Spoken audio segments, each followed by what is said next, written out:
সম্মানিত ভিউয়ার্স ভাই ও বোনেরা, আসসালামু আলাইকুম। কেমন আছেন? আশা করি ভালো আছেন। তো বন্ধুরা, আমি দেখাবো আপনারা বাংলাদেশ পুলিশ এখানে যে নিয়োগটা ছাড়ছে, আমি আপনাকে সম্পূর্ণ এই সার্কুলারটা নিয়ে আপনারা বিস্তারিত আলোচনা করব। তো বন্ধুরা, সবাই ভিডিওটা স্কিপ না করে স্টেপ বাই স্টেপ দেখবেন, ঠিক আছে? তো বন্ধুরা, প্রথমে দেখেন Bangladesh police highway police headquarter, ঠিক আছে? এখান থেকে 3 ক্যাটাগরিতে কিন্তু সার্কুলারটি ছাড়ছে।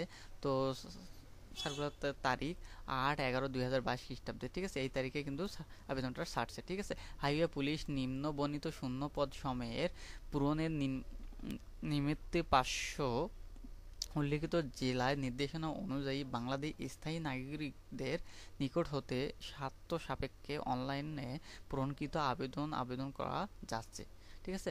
অনলাইন অনলাইন ব্যতীত কোনো আবেদন গ্রহণ করা হবে না, ঠিক আছে?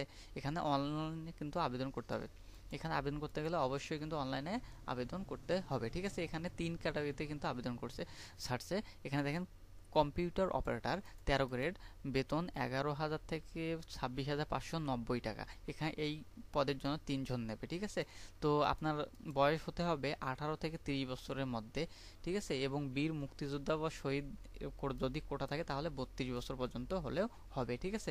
এখানে দেওয়া আছে কোনো স্বীকৃত বিশ্ববিদ্যালয় হতে বিজ্ঞান বিভাগে স্নাতক, ঠিক আছে?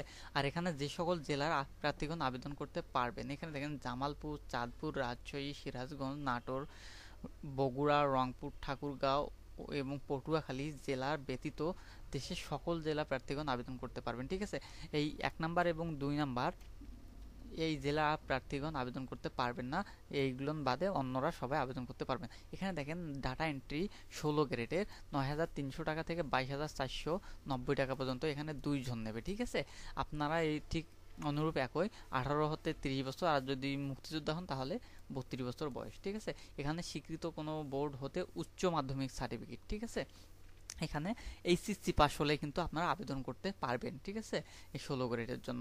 তারপর এখানে 3 নাম্বারে দেখেন, অফিস সহায়ক, এখানে 8,250 থেকে 20,010 টাকা, পদের সংখ্যা 3 জন, ঠিক আছে? আপনার এখানে 3 জন নিবে। 18 হতে 30 বছর বয়স, মুক্তিযোদ্ধা হলে 32 বছর, ঠিক অনুরূপ বয়সসীমা সবই একই দেওয়া আছে, ঠিক আছে? এখানে দেখেন, আবেদন করবে স্বীকৃত বোর্ড হতে উচ্চ মাধ্যমিক সার্টিফিকেট পাস সার্টিফিকেট সমমানের পরীক্ষা উত্তীর্ণ, ঠিক আছে? এখানে কোনো এখানে যারা আবেদন করবেন তারা মেট্রিক বা এসএসসি পাস হলে কিন্তু আবেদন করতে পারবেন, ঠিক আছে? তো এখানে দেখেন যে কোন কোন জেলাগুলো আবেদন করতে পারবেন: গাজীপুর, কিশোরগঞ্জ, শেরপুর, চট্টগ্রাম, কুমিল্লা, চাঁদপুর, ফেনী, নোয়াখালী, খাগড়াছড়ি, রাজশাহী, জামালপুর, নাটোর, বগুড়া, কুড়িগ্রাম, গাইবান্ধা, বাগেরহাট ও মাগুরা ও ফিরোজপুর জেলা ব্যতীত দেশের সকল জেলা আবেদন করতে পারবেন, ঠিক আছে? এই জেলাগুলো বিহীন অন্য সবাই আবেদন করতে পারবেন, ঠিক আছে? এখানে শর্ত সাপেক্ষে দেওয়া আছে, এখানে ওই একই যেগুলো দেওয়া থাকে সেটাই। তো এখানে আর তেমন পড়ার মতো কিছু নাই। তো নিচের দিকে দেখেন, এখানে অনলাইনে আবেদনের শেষ তারিখ 30/11/2022 খ্রিস্টাব্দে 5 ঘটিকা পর্যন্ত, ঠিক আছে?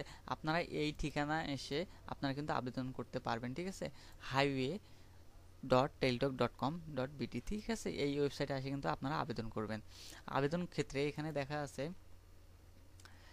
টেলিটক সিমের মাধ্যমে 2টি এসএমএস এ আবেদন ফি বাবদ কম্পিউটার অপারেটর এবং ডাটা এন্ট্রি অপারেটরের জন্য 200 টাকা, সার্ভিস চার্জ 23 টাকা অফেরতযোগ্য, মোট 223 টাকা কাটবে, ঠিক আছে? আর অফিস সহায়কের জন্য 3 নম্বর পদের জন্য 100 টাকা এবং সার্ভিস চার্জ 12 টাকা সহ অফেরতযোগ্য কেটে নেবে, ঠিক আছে? এইটা আপনারা যখন আবেদন করবেন তখন আপনাকে টেলিটক সিমের মাধ্যমে টাকাটা পরিশোধ করতে হবে। এখানে দেখেন প্রথম ধাপগুলো দেওয়া আছে। আপনারা এই ধাপের মাধ্যমে অবশ্যই কিন্তু আপনারা জানেন কিভাবে টাকা পে করতে হয়। এটা যদি না জানেন, আপনার অ্যাপ্লিকেশন ফর্মে কিন্তু দেওয়া থাকবে আবেদন করার পর, ঠিক আছে? তো বন্ধুরা, এটাই ছিল আজকের ভিডিও। যদি ভিডিওটি একটু ভালো লাগে থাকে তাহলে অবশ্যই ছোট্ট একটু লাইক দেবেন। তো আজকের মতো বিদায় নিতেছি, আবার পরবর্তী কোনো ভিডিও নিয়ে আপনাদের মাঝে হাজির হব। আল্লাহ হাফেজ।